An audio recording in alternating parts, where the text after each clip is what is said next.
Hey guys, welcome back to my channel. It's Hasan here, Vancouver Realtor. I have quite a few things to cover today, but I'm going to do it in a concise fashion. We're going to talk about the Bank of Canada raising interest rates and what that might mean for the market moving forward. Next, we're going to talk about the spring market and specifically inventory, whether we've seen that increase, again, what that's going to do for pricing. The BC Real Estate Association recently just released 30 recommendations for how we can make it easier for buyers. I'm just going to talk about their top recommendation.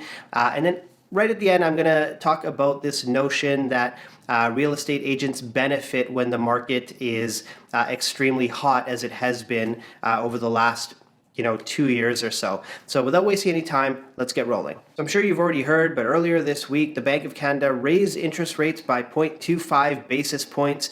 This was a raise that was expected. Actually, it was expected at the last rate announcement. It didn't happen last month, but here we are. This is the first interest rate raise since 2018. How is this actually going to affect the market? Well, let's talk about what it means financially. Financially, for mortgage holders, it doesn't mean a lot at all. For variable rate holders, for every $100,000 in mortgage, you're looking at about a $12 a month difference, a $12 to $13 a month difference in your actual payment. So when interest rates rise, we have to look obviously at the financial impact, but more importantly, I think when we're looking at the real estate market and we're looking forward at what it might mean for pricing, we need to look at the simple metrics that run real estate markets, so supply and demand. And if we strip out demand, demand is based on consumer confidence and buyer sentiment. And when rates rise, we essentially have a scenario where buyer confidence can change, buyer sentiment can shift, and it can shift negatively. Not necessarily because we had a small hike, but because there may be more along the way, and actually we expect there to be another 2 or 3 raises as we head off towards 2023. So I think from a buyer sentiment perspective, when rates increase, I could see some buyers thinking, okay, I'm going to wait and see how things play out, see how many more raises there are. Again, it doesn't take a lot to shift a buyer's feeling or their confidence in purchasing real estate, especially right now when prices have inflated. They've gotten so high over the last 24 months. We're already seeing a lot of what we call buyer fatigue, and I'll talk about that next when we discuss spring market and spring inventory. So the market is cooling down. I've had several conversations with lots of different real estate agents in the last 2 to 3 weeks. Different agents reaching out, saying, hey, can you check my pricing on this property? I'm not getting a lot of showings. We went to offers the other night. We didn't get any offers. So the market is shifting.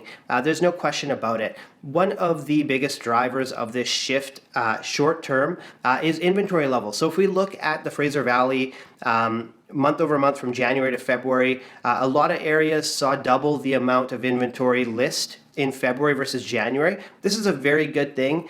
For Metro Vancouver, it wasn't quite as much. I think it was about a 35 to 40% lift in inventory, which is important. We needed to see this. And I know a lot of us as real estate agents, we were curious as to whether we're actually going to see that spring market inventory that we typically do, and it has arrived. And that, coupled with the buyer fatigue that I mentioned earlier, has put a bit of a plateau, especially for certain product types. Detached homes, townhouses, I think in some areas are still running hot.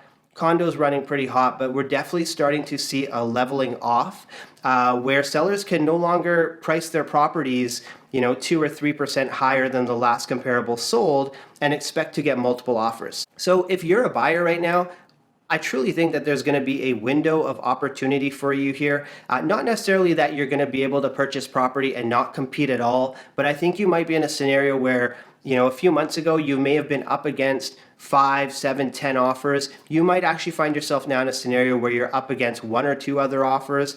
Sometimes you may only be the only offer on the table. And if that's the case, you're now able to write with your subject to financing, you're subject to inspection. You're able to do a lot of things that are more advantageous for you as a buyer. You'll have some relief. But one thing I will mention is every window of opportunity for a buyer in Vancouver over the last 5 to 7 years has been relatively short. So I don't expect that this is going to last forever. Again, it's a product of having increased inventory, having some buyer fatigue with some buyers saying, look, we've been trying for the last 6 to 8 months, we're tired, we're going to step back, we're going to see what happens. So if you're a buyer, I would certainly suggest getting your ducks in a row and pulling the trigger when you find the right property, because if you wait a little too long, as we know in Vancouver, prices tend to consistently rise, plateau for a short period of time, and then consistently rise further. Now, if you're a seller in today's market, here's my advice to you, is to look at the macro, look at the bigger picture. I find that a lot of sellers, they're looking at a home that sold in their neighborhood maybe a couple weeks ago, and they're expecting that they're now going to, outsell that one price-wise by a certain percentage point. I think those days are over for the short term. But if you're a seller, it's still a good time to sell, provided you price your property effectively and you look at the bigger picture. So what I mean by that is if prices are up on average, I'm just going to say 20%, it's a bit higher than that, but say 20% in the last year or so, don't lose sight of the picture that even if you sell today for a percentage point or 2 percentage points less than the last previous sale, you've still taken advantage of all that benefit and all that gain over the last 12 months. So it's time to basically take that the bigger picture approach, the macro view, and say, look, we've still increased our equity such and such amount over the last 12 to 18 months.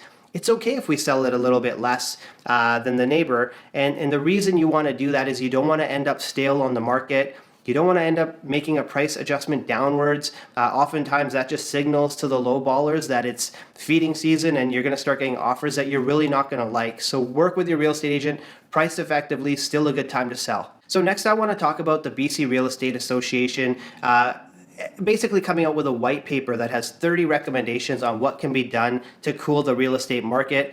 Again, it's already cooling, but this work was obviously in place for some time. And I think the reason that it came out at this time is there's a lot of rumors that the provincial government is going to come out with their cooling off period, which was talked about during the election time. What the BC Real Estate Association said is, look, cooling off period, that is very, very risky from a seller's standpoint. And what a cooling off period is, I'll link to a video I did on it previously, but what it is very quickly is a period of time, say 5 to 7 days after an accepted offer, where a buyer can walk away for any reason. You can see how this can cause some issues in the market. Number one, what's to stop a buyer from tying up 6 properties and then on the 5th day or the 7th day walking away from all but one? We have to keep in mind that sellers, they're not the enemy here, and sellers are also buyers. So for example, a seller may have already bought their next place. They're relying on this offer to go through. I'm not sure that we should be allowing buyers to write frivolous offers and being able to just walk away, again, from all but one of them. The chain reaction effect is going to be very dangerous. So what the BC Real Estate Association is saying is, basically, let's take this cooling off period, but let's do it before the offer is written. So let's have a set amount of time, 5 business days. I believe they said 5 business days, but a set amount of time where the seller is not allowed to accept any offer, and it allows a buyer to essentially do all their due diligence, get the inspection done, work with the banks, work with their insurance brokers, make sure they have all their ducks in a row. Right now, sometimes properties are listed and they're literally looking at offers 3 or 4 days later. I think that's what puts buyers in a tough predicament. I think that's when they feel the most under the gun, when they don't have enough time to prepare. So I do agree with this recommendation. I think maybe it could possibly be even longer than 5 days, say 7 business days, just to allow people that time to get their inspectors in and, again, get all their ducks in a row. Now, I'm not going to go through all 30 of the recommendations. That would take forever. I'm trying to keep this video concise, but in the description box below, I will link to the source of the white paper. So if you want to take a look at the other recommendations, you can take a look at it there. And lastly, I do take some issue with the finance minister, the provincial government, saying that, it's in real estate associations' best interest to have a hot market. The real estate associations, they're in place to serve the realtors like myself. And, I'm going to let you know how it is, authentically. I feel like you come to my channel to get authentic real estate content. Here's how I kind of look at, the real estate market and how it's been over the last 24 months. Keep in mind, I'm speaking with realtors every day. I would say 90% of real estate agents have not been excited or happy about how the market has been. It has not been favorable for a lot of real estate agents. We have to remember that real estate agents, we work with sellers, We also work with buyers. And in the past, in a balanced market, we may be getting our first or our second offer accepted on a home with a client. Whereas really in the last 12 months, sometimes it's taking 5, 7, 10, no joke, 15 offers to get that same client into a property because of how hot the market has been. So, the government says that, well, the hotter the market, the higher the price is, the more advantageous it is for realtors because we make more money. So let's take that 20% figure again, how house prices are up around 20%. So let's assume that real estate agents per commission check made 20% more. Here's how I can best explain it to you. Imagine your employer came to you and said, hey, we're really happy with the work that you're doing. We know that you're working 2 days a week right now. We need you to work 7 days a week, but don't worry, we're going to pay you 20% more.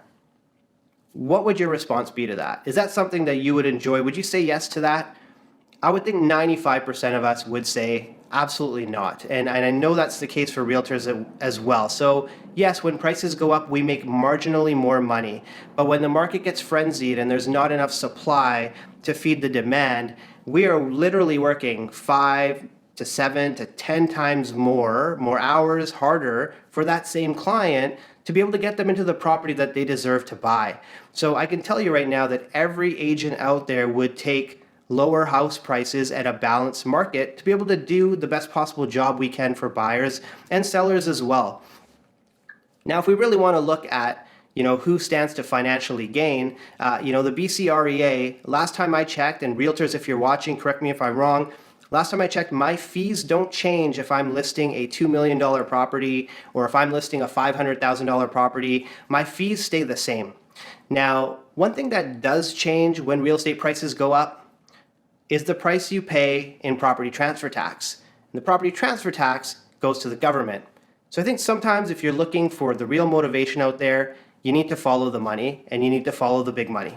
Thank you for watching this video, guys. If you learned anything from it, I'd love it if you could hit the like button and subscribe. What that does is it sends the video out to more people so they can benefit from it as well. If you want real estate help, you're located in the Vancouver area, please feel free to reach out to me. It'd be an honor to help you out. All my contact info is in the description box below. Outside of that, thank you for taking the time to watch. Have a wonderful day.